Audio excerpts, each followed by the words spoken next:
mensaje del presidente, las reacciones hoy encolerizadas, si me permite la expresión, de muchos de estos que desde la pluma y en sus espacios en medios nacionales despotrican contra el presidente. Démosle la bienvenida vía Skype al profesor de Relaciones Internacionales Jesús López Almejo, quien nos ayudó anoche en el análisis después de este informe trimestral del presidente en Palacio Nacional. Y hoy después de varias horas, quiero que sigamos analizando esto, mi querido Jesús, de apostarle a los pobres, de decir que los grandes empresarios, pues básicamente se la van a persignar, perdón por ser tan rupestre, porque no va a haber rescate, no va a haber lo que siempre se hizo en México en el pasado. Jesús, te saludo con mucho gusto. Hola, ¿qué tal, Vicente? Muy buenos días a ti y a todo el equipo de Sin Censura, a Rafa, Ceci, Don David. Una felicitación para Toñito, por cierto, y pues aquí estamos a la orden, Vicente. Gracias por la invitación. Oye, Jesús, pues vamos a entrarle. ¿Cómo ves las reacciones en cólera de muchos como Pablo Iriart, de muchos como Riva Palacio, los mismos de siempre, este grupito de comentaristas, de periodistas, de comunicadores que parece que se ponen de acuerdo, pareciera que hasta se ponen de acuerdo para el discurso y los temas para golpear al presidente? No están muy contentos, que digamos, no muy contentos que digamos, están encabronadísimos porque el presidente pues no va a rescatar a las empresas, el presidente quiere que se paguen los impuestos, el presidente dice que va a hacer lo imposible para no endeudar a México. Pues son los damnificados del chayote, por un lado, y son los resentidos o damnificados también de la 4T, justamente porque dejaron de recibir las dádivas que les daban administraciones como la de Peña Nieto, que por cierto brilló por gastar más dinero público en promocionarse que en las obras y en la infraestructura que requería el país. Me llama mucho la atención que hablan del ISSSTE o del Seguro Mexicano, del Instituto Mexicano del Seguro Social, como instituciones que no están preparadas para hacerle frente a una pandemia, como si eso hubiera empezado a ser crítico el año pasado, cuando en realidad tú veías en sexenios pasados el saqueo por más de 4,000 millones de pesos, el saqueo estructural que le fueron haciendo, el adelgazamiento del Seguro Social y del ISSSTE, para darle fuerza a este invento llamado Seguro Popular, que de popular no tenía gran cosa porque nunca tenía medicamentos y porque el servicio era medio deficiente. Entonces, es muy interesante cómo en la medida que se van quedando sin estos contratos jugosos para promocionar las políticas de un gobierno que solo gastaba en autopromocionarse, como el de Peña Nieto o el de Felipe Calderón, de pronto ahora cuando llega un gobierno que deja, digamos, en esos niveles de gastar en autopromocionarse, porque resulta que vienen en aumento las redes sociales, democratizan el acceso a la información por parte de la gente y además permiten que voces críticas como la tuya o la de otros colegas que se lanzaron, digamos, al terreno independiente, empiecen a informar también a la gente. Y entonces estos señores, acostumbrados a dar cualquier cantidad de información sin calidad, sin análisis. Mira, y otra cosa, Vicente, que quiero recalcar, sin que suene a agresión ni mucho menos, pero simplemente descripción y mero análisis, difundiendo noticias falsas, siendo descubiertos en el acto, no una, no dos, no tres, ya perdí la cuenta, ¿no? Por ejemplo, con López Dóriga o con Riva Palacio o con estos que ya mencionas a menudo para no... bueno, Lord Montajes, Carlos Loret de Mola, qué cínico, o el mismo Broso que objetivizaba a la mujer en sus programas anteriores y ahora sale de feminista. Me parece que además de carecer de ética, son demasiado cínicos. Y en ese orden de ideas, la gente, al tener acceso a medios informativos como Sin Censura, por ejemplo, que se lanza el terreno independiente por YouTube y por otras redes sociales, pues prácticamente se percatan, contrastan la información, contrastan los análisis, y a la par viene una cosa que nosotros le llamamos el despertar de las conciencias, que al haber, digamos, democratización de acceso a la información, pues el presidente tiene esta opción, decíamos ayer, de darse el lujo, Vicente, de poderle bajar, digamos, el gasto público a la promoción de la imagen, porque se da cuenta que en internet y en las benditas redes sociales tiene la opción no ni siquiera de invertirlo, de gastarle en políticas ficticias que nunca ocurrieron, como con Peña Nieto o con Calderón, sino que si bien el presidente dice una cosa, que la mejor política exterior, en el rollo de la política exterior, es la que se hace adentro, también un gobierno, la mejor manera de promocionarse es con hechos, más que con palabras, y con gasto público en anuncios que mejoren su imagen, si esta imagen no tuviera obras que respaldaran su trabajo, Vicente. Jesús, de hecho, hoy en la mañanera estábamos esperando con ansias la mañanera para ver en qué tono le respondía a sus críticos el presidente Andrés Manuel López Obrador, y les desmiente por ahí las fake news de las supuestas salidas de miembros de su gabinete, como el secretario de Hacienda Herrera. El presidente dice que nadie se va, que están trabajando como equipo, y que tan es así que al anunciar que no va a haber aguinaldos para los altos funcionarios, que va a haber reducción de salarios, que estas propuestas se las presentó a su gabinete primero para que le dieran luz verde, y eso habla de un gobierno que está más firme que nunca rumbo a la crisis, entendiendo que el presidente dice que no va a haber cambios, lo que hace quedar también en ridículo a todos los que están hablando de un desmoronamiento del gabinete del presidente. Así es, Vicente, yo ya me esperaba esta crítica furibunda, porque no solamente les pega directamente a los damnificados del chayote en las cantidades de chayote que recibían, sino además otra manera, digamos, el neochayotismo de estos mismos odiadores de la 4T es a través de los empresarios que les pagan para atacar al gobierno, que por supuesto exige a estos grandes consorcios nacionales e internacionales que empiecen a pagar dinero, ya no se condonan impuestos, y que exigen rescates. Mira, la narrativa neoliberal, y es muy importante que el gobierno de Andrés Manuel López Obrador siga insistiendo en ello, porque es verídico, es cierto, es justamente rescates de las grandes empresas vía condonación de impuestos, pero también vía directamente de apoyos directos, y resulta que aunque se la pasan promoviendo ellos en los medios de comunicación dominantes, que la economía liberal, la economía de mercado, es la mejor, y eso implica, en términos teóricos, que el Estado solo se remita a administrar temas de seguridad y asuntos sociales, mientras que el mercado por sí solo encuentra los equilibrios entre la oferta y la demanda, pues nos damos cuenta que es una falacia, porque resulta que siempre piden al Estado rescates multimillonarios para ellos, y eso es lo que se le conoce como la privatización de las ganancias, pero la socialización de las pérdidas, porque finalmente cuando un Estado que tiene que ver por el bien público rescata a una empresa privada que justamente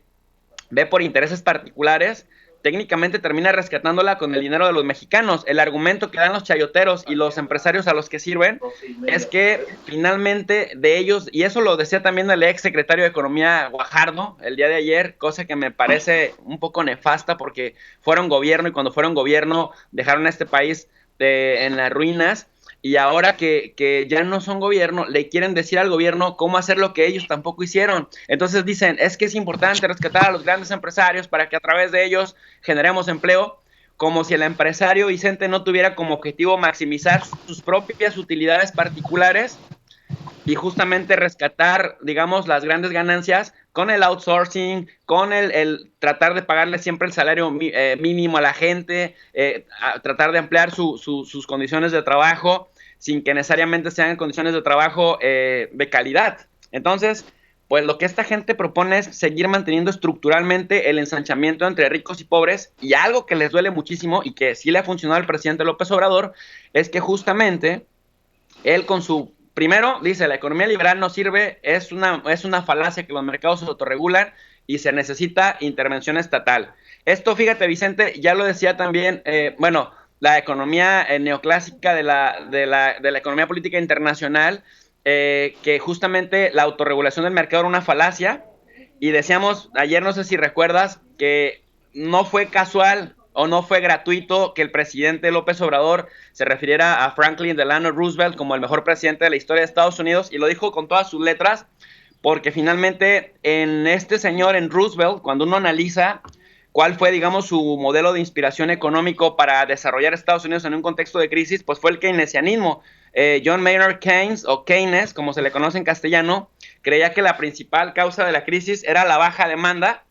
y esta baja demanda en el mercado se derivaba de bajas expectativas de los consumidores, pero también de que no tenía dinero para gastar. En este caso, pensemos en las clases populares, en el populacho grueso, ¿no? En nosotros, los de a pie. Y entonces Keynes sí proponía el intervencionismo como un mecanismo para estimular la demanda y regular la economía en momentos de crisis y de depresión. Entonces, cuando en el contexto de la crisis del 29 se da uno cuenta que el mundo vive una gran depresión porque las economías principales están contraídas y no hay dinero, no hay liquidez para gastar, dice, aquí es cuando el Estado tiene que echar mano de lo que acumula vía impuestos para generar empleo. El Estado tiene que intervenir, tiene que defender una política económica con la mejor herramienta para salir de una crisis económica, y esto es desahogar a los pobres o a las clases populares, estimular la demanda agregada, que significa darles ayudas, darles empleo que garantice lo que se conoce como el estímulo a la producción, la inversión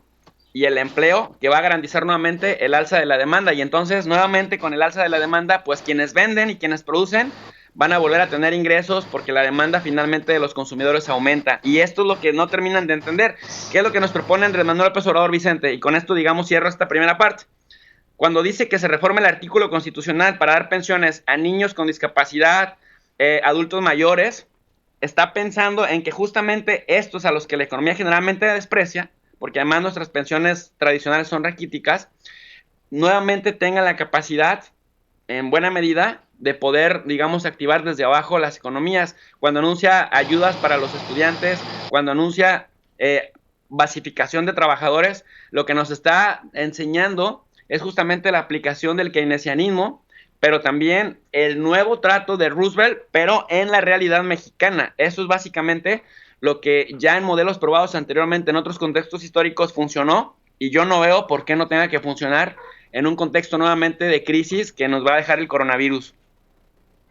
Mi querido profesor de Relaciones Internacionales, Jesús López Almejo, muchos no perdían la esperanza de que anunciara algún paquete de rescate para los grandes empresarios, a pesar de que es bien sabido por todos que son los medianos, pequeños y microempresarios los que mantienen parado al sector laboral en México. ¿Y qué hace Andrés Manuel López Obrador? Pues un López Obrador. López Obrador le apuesta a la austeridad republicana y a la honestidad. Y muchos dicen, es retórica, es politiquería, se quedaron con las ganas, pero pues esto es lo que aprecia la gente de López Obrador. Son dos de las bases que lo llevaron a Palacio Nacional, y son dos de las cosas que le siguen respaldando los más de 30 millones de electores, de los 30 millones de ciudadanos que votaron por él. De hecho, hoy se burla incluso de las encuestas que señalan que ya solo tiene el 60% del respaldo, y empezó a sacar cuentas y dice, bueno, pues gracias porque siguen aumentando mis números, votaron 30 millones por mí, y si el 60% es 45 millones, pues me doy por bien servido. El presidente iba a decir desprecia, pero suena muy fuerte. El presidente deja con las ganas a los grandes empresarios y anuncia que va a seguir apostándole al pueblo, con créditos en Infonavit, con dinero, inversión desde el ISSSTE para entregar créditos, con estímulos fiscales en gasolina en la frontera, y prometiendo que no se van a aumentar impuestos. En fin, el pueblo primero, Jesús. Así es, querido Vicente, y mira que realmente son tan pobres los argumentos de los opositores, y por eso decíamos ayer que era una oposición chiquita, no solamente la oposición política partidista, sino también la oposición política mediática, que por más que se quieran disfrazar de periodistas objetivos, que yo lo pongo en cuestión y lo pongo en duda bastante, y que les he aconsejado en algunas intervenciones abiertamente deberían conformar un partido político, a ver si la fama y la supuesta popularidad que tienen en Twitter y en Instagram y en otras redes sociales se traduce en votos, porque finalmente estos intentan siempre marcar agenda política. Mira, por ejemplo, es graciosísimo que ayer decían cada vez más solo, porque era esta imagen, una imagen con un dron en donde se veía el presidente, pues normalmente en un contexto de coronavirus, en donde se anuncia que no haya tanta gente, bueno, pero estos salen a decir que solo está el presidente, pero luego dicen que tiene un 60% de respaldo, y pues obviamente el presidente con una sonrisa les tiene que decir, pues qué padre, porque si votaron 53%, ya estamos en 60%, pues los números siguen aumentando. O sea, son además argumentos tan banales que son muy sencillos de desmontarlos. Si por otro lado el presidente hubiera estado ahí con personal del ejército, de la marina, de la Secretaría de Relaciones Exteriores, de Gobernación y de Hacienda, hubieran dicho, qué presidente tan irresponsable, porque tiene ahí a toda la gente concentrada en un contexto en donde ya ha habido casos y brotes de coronavirus. Entonces, argumentos como estos tan banales, pues son muy sencillos de desmontar. Ahora, porque es muy importante que el presidente salga todos los días a anunciar directamente las cosas, porque es importante que haya puesto a una persona hábil como, por ejemplo, Hugo López-Gatell a comunicar e informar, porque una cosa que no han podido superar los medios tradicionales, o dicho de otra manera, la prensa chayotera, Vicente, y lo digo con todas sus letras, porque además no es una ofensa, sino una descripción de sus prácticas, es justamente el que no han podido ganarle al presidente ni en la verdad, ni en la posverdad, ni en el manejo mediático de la agenda. Decían que primero tenían miedo de que se fuera a reelegir porque era un populista, que no daba resultados. Bueno, está dando resultados, la gente lo está sintiendo en sus bolsas, y entonces ahora dicen, el sexenio se acabó. Y tú dices, bueno, ¿se va a reelegir o el sexenio se acabó al segundo año? Ellos creen que por la fuerza de sus palabras y de sus argumentos banales van a tumbar a un personaje que tiene controlando, digamos, la agenda por lo menos 18 años, y no controlando la agenda porque sea un dictador como lo han hecho creer o como lo han hecho parecer, sino porque prácticamente la fuerza de sus argumentos, que son muy sencillos, que son muy puntuales y muy claros, el primero, los pobres, que los gobiernos neoliberales tenían desatendidos, y el tema de combatir a la corrupción, que justamente es uno de los cánceres, no solamente, Vicente, de México, de América Latina. ¿Cómo rebatimos eso? Por supuesto que está ahí. Y la impunidad, que es los castigos que se quedan, perdón, los delitos que se quedan sin castigo, que incentivan la corrupción y que incentivan la criminalidad, pues son temas estructurales que la prensa chayotera de pronto no atiende, que el presidente no solamente atiende, sino que además entiende y que está trabajando en ellos. Entonces, en este contexto de las redes sociales, Vicente, una cosa muy importante que se tiene que ganar en las narrativas es también la post-verdad. Y en eso, las mañaneras han jugado un papel determinante para que el presidente siga comunicándose directamente sin intermediarios que le distorsionen la información y que le saquen de contexto, pues las cosas que dice. Mira, revisa, por ejemplo, cuando algún secretario importante como Herrera o, bueno, Alcocer de Salud, el mismo Marcelo Ebrard, todavía en la actualidad van a alguna entrevista a Televisa o a Milenio o a Universal, luego ellos sacan la nota de 8 columnas con el fragmento sacado de contexto que les convenga para fortalecer su posverdad con sus pseudoanalistas, que después se ponen a hacer mesas de supuesto análisis. Y entonces tú dirías, bueno, ¿qué necesidad hay de que el presidente se exponga mandando a gente del gabinete o él mismo yendo a medios que van a sacar de contexto palabras que digan y que lo estén golpeando? El presidente dice una cosa muy importante: todos los vacíos se llenan y hay que ir ocupándolos. Entonces, también le llega a través de estos medios a lugares en donde pues no hay internet y no llegan más que con la televisión. Entonces, está combinando bastante bien con las mañaneras y con el tema de que ahora aparezca los sábados y los domingos. Y eso es lo que ni su oposición política partidista ni su oposición política en los medios de comunicación, es decir, los chayoteros, han podido combatir contra el presidente, Vicente.